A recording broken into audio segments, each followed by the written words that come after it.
Ahoy toy, welcome to Transfixed, the channel that was once a man. Well, Cobra Convergence has sneaked up on me once again, so just gonna be a quick video, just a couple of quick and easy customs here. As you can see, I've got a Serpentor and a Cobra Commander. Let's do the Cobra Commander first, because he's very straightforward.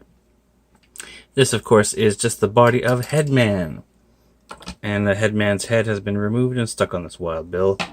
And his hair has been removed. We'll talk about that later. So this is just based on the comic book appearance, where we saw a few sort of foggy flashbacks from Billy as to what Cobra Commander looked like when he was starting Cobra.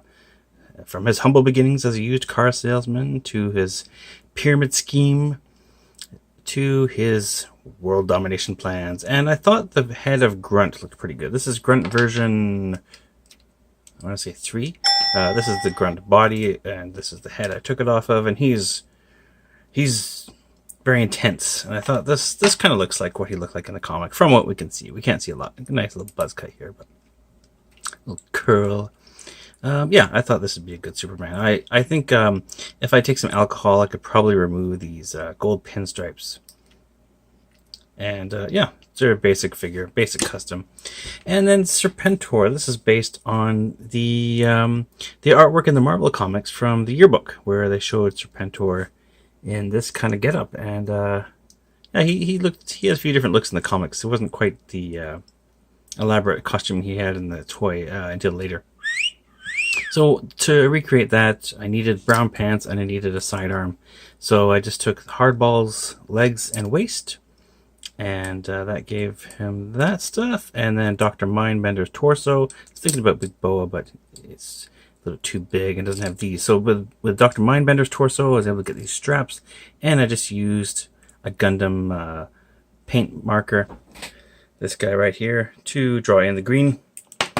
And then the head and the cowl and the cape are from my original Serpentor figure. And this cape has seen better days. And you can see I have not painted the back there. So that's my Serpentor. Now, the other custom I wanted to do was a Cobra Commander unmasked from that storyline where he and Destro were kind of on the run, undercover, wearing disguises, and it was cool to see them unmasked, but we couldn't really see what they looked like because they were in disguise. We don't know what Cobra Commander really looks like.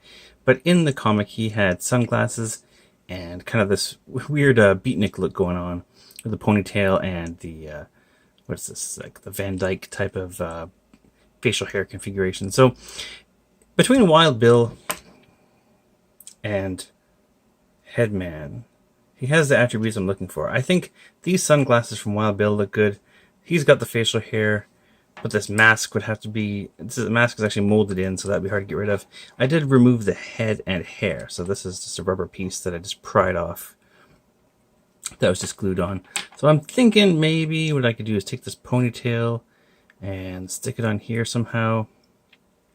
I'm not sure if it's going to work, though. I'd have to really file down his head. I do like these glasses. I think if I sand down the head with a Dremel, I could probably stick this on here and then paint it, and then paint the little goatee part of the beard in. I think that will work. And then as far as the rest of the body, the costume, I have no idea what to do there. I'd have to go back and look at the comics, but that's something I've got sort of on the back burner for now, and maybe I'll get around to that in time for Cobra Convergence 5 next year. We'll see. But that's all I have for Cobra stuff. I do have some other customs. I've got a couple of Storm Shadows and Billies and a Snake Eyes, but those are G.I. Joe characters. I mean, I could put Storm Shadow in there, but we'll have to see what happens next year. Maybe we'll have a G.I. Joe Convergence.